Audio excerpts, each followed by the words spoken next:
A young man lives with worthlessness. He says, my brother graduated, my cousin got a job, everybody else is doing better, this one already got married, look at me, I've got nothing. Iblis did not want the human being to be acknowledged as something worthy.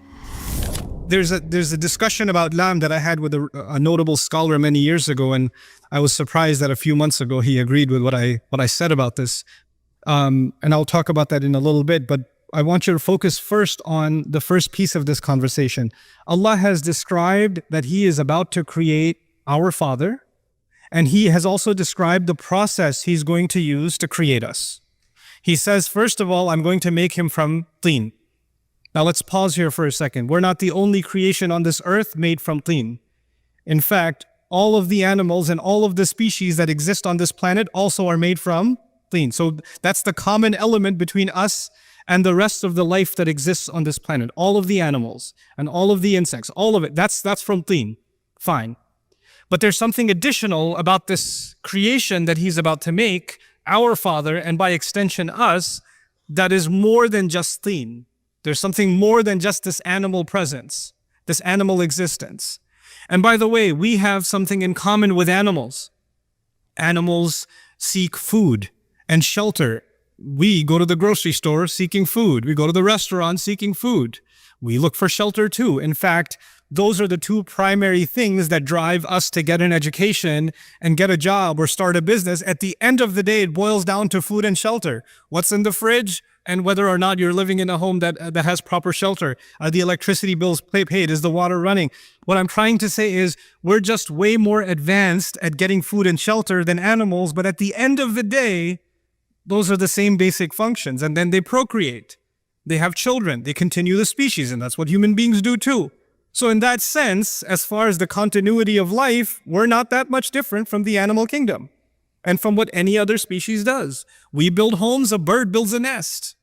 We go out and, seek our rizq, and the birds go out and they seek their rizq. But then Allah adds, He's informing the angels, why is this creation from dirt different from all the other species that exist? فَإِذَا سَوَّيْتُهُ, when I make him balanced, taswiyah is actually to perfect and balance the craft of something. So for example, if somebody's designing, or welding metal, they kind of make sure that the metal is welded completely even, and they have tools to make sure that it's completely straight. That's called taswiyah.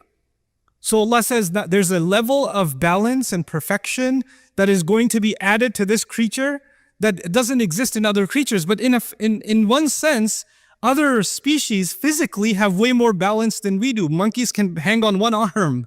They have pretty good balance. Birds have amazing reflexes, right? So this is talking more than just our ability to stand up on 2 feet. Allah is telling us that human beings will have an ability to balance opposing things. They're going to have the ability, for example, to balance their individual needs with the needs of their family. They're going to balance their personal responsibilities with social responsibilities. They're going to balance their rights and their responsibilities.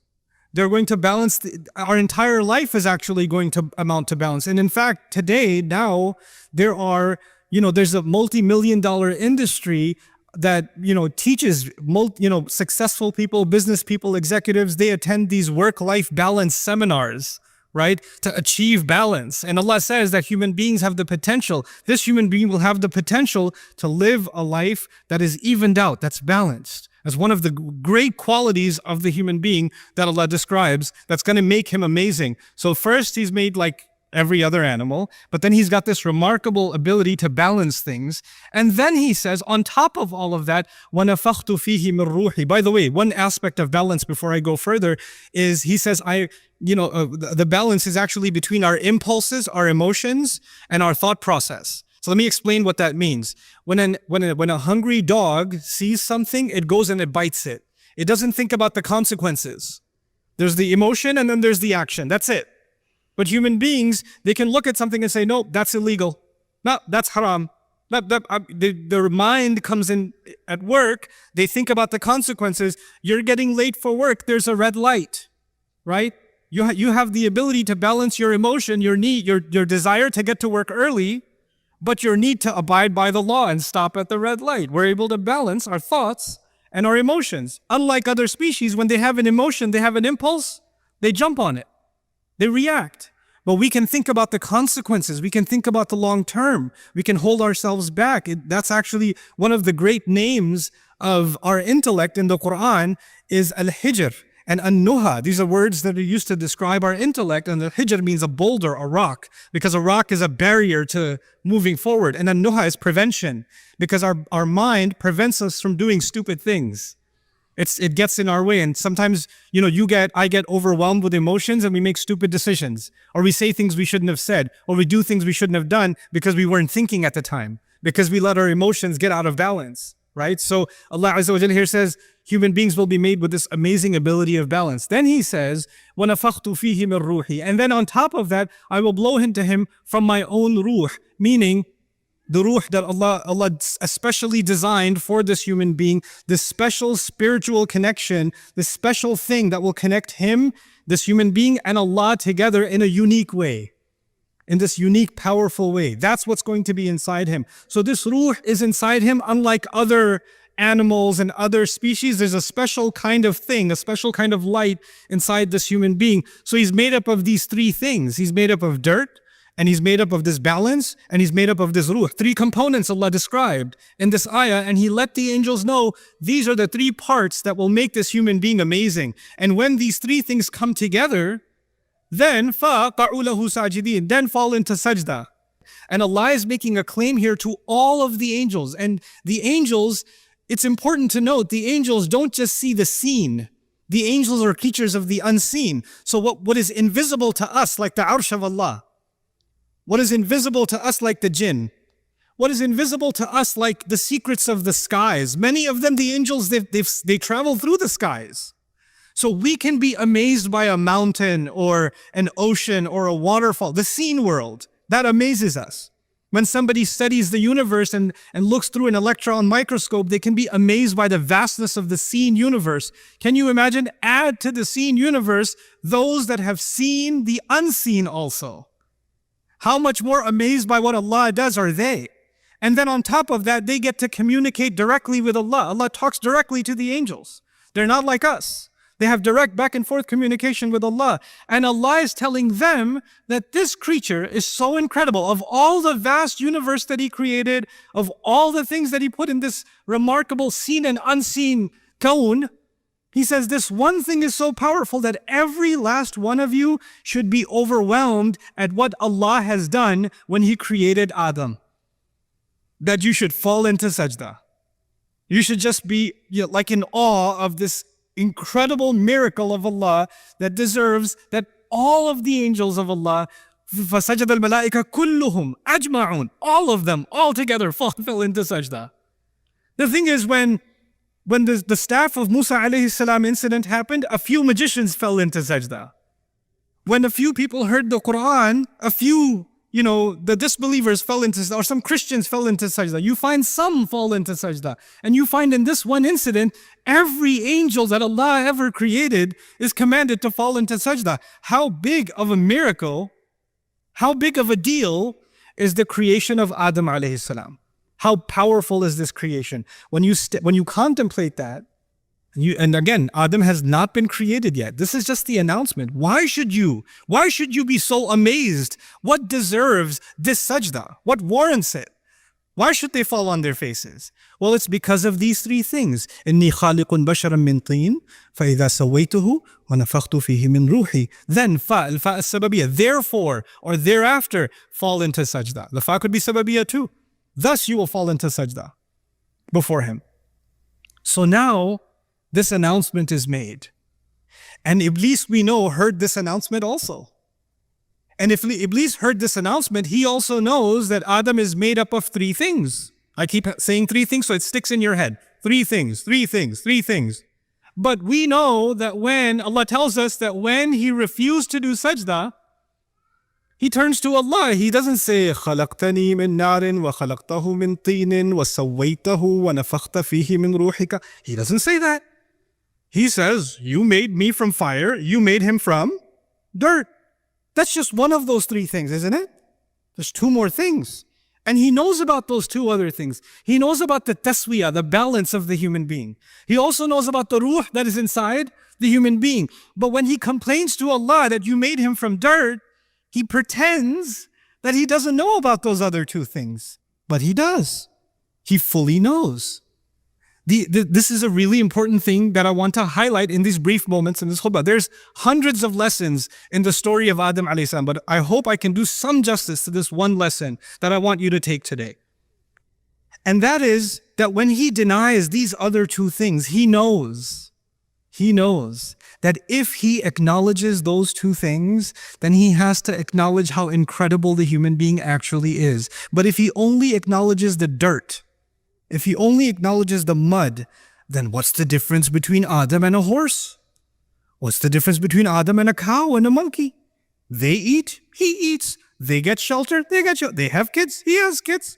He's just an evolved animal. That's all. Okay, so he can stand on his 2 feet. Big deal. What's the big deal? He's just an evolved species. There's nothing more to him. There's nothing more to him. So he deliberately denies two components of our existence out of the three. Two of them, he denies them, and if he accepts them, then he has to accept the supremacy of what Allah has made, the remarkable thing Allah has made. Now, he hates humanity. He blames Allah for giving us this position, and he swore that he wants to not only see Adam alayhi salam fail, because if you hate Adam, then you got Adam expelled from Jannah, you should be like, I'm good now, I got my revenge, feel better. Nah, he doesn't feel better. He's like, now I'm gonna get his kids, and now I'm gonna get his family, and now I'm gonna get their kids, and their kids. And he keeps ruining human beings time and time and time and time again. And the rage of his fury doesn't go away. He doesn't feel any better after getting revenge or destroying. He doesn't feel any better. So the thing is, how does he destroy human beings? He does many things to destroy us. But one of the most important things he does, which is actually, now I get to talk about the topic of my khutbah today. One of the things that we learn from this passage and these ayat of the Quran is that Iblis did not want the human being to be acknowledged as something worthy. And his greatest success, one of his greatest successes, if he can convince you and me that in fact you're not worthy.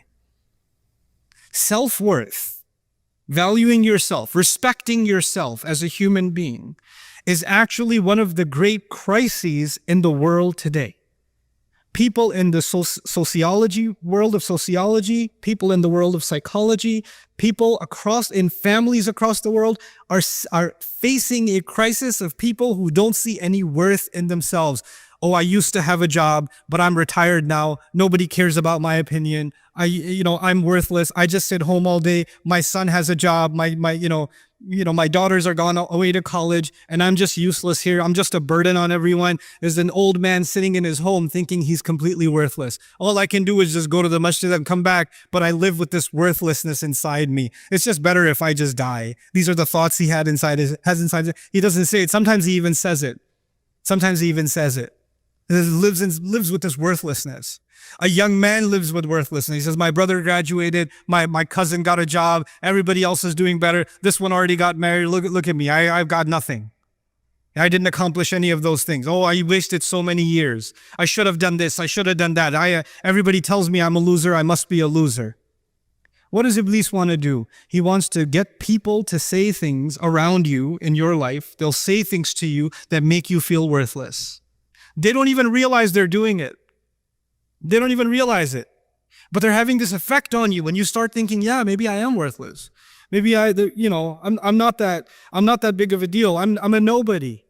I'm a nobody. And you know what that does? Once you develop low self-esteem, you don't value yourself, then you're always thinking the only way I will be valued is if somebody else values me.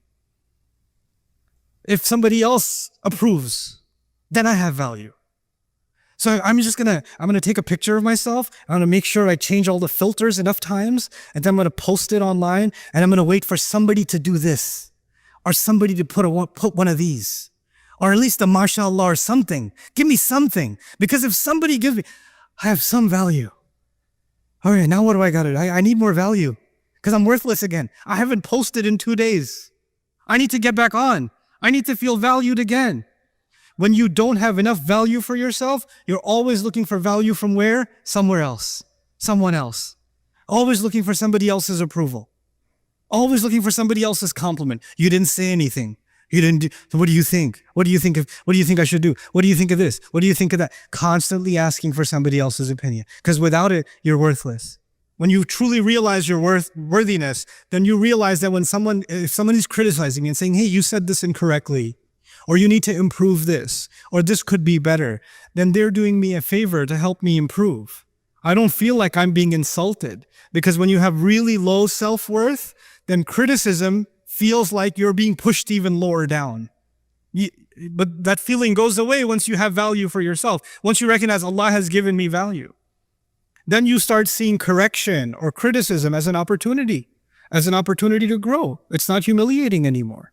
Find value in yourself that Allah has already given you. May Allah Azza wa Jal allow us to value ourselves, see our worth, and not allow Shaytan to make me and you see ourselves as someone worthless or unworthy or someone who should be stepped on or should be punished. We should stop doing that self-hatred, and may Allah allow that self-value never to turn into arrogance. Barakallahu li wa lakum fil Qur'an al-Hakim wa nafa'ani wa iyyakum bil ayati wa dhikr al-Hakim. I hope you guys enjoyed that video clip. My team and I have been working tirelessly to try to create as many resources for Muslims to give them first steps in understanding the Quran, all the way to the point where they can have a deep, profound understanding of the Quran. We are students of the Quran ourselves, and we want you to be students of the Quran alongside us. Join us for this journey on bayinatv.com, where thousands of hours of work have already been put in. And don't be intimidated, it's step by step by step, so you can make learning the Quran a part of your lifestyle. There's lots of stuff available on YouTube, but it's all over the place. If you want an organized approach to studying the Quran beginning to end for yourself, your kids, your family, and even among peers, that would be the way to go. Sign up for bayinatv.com.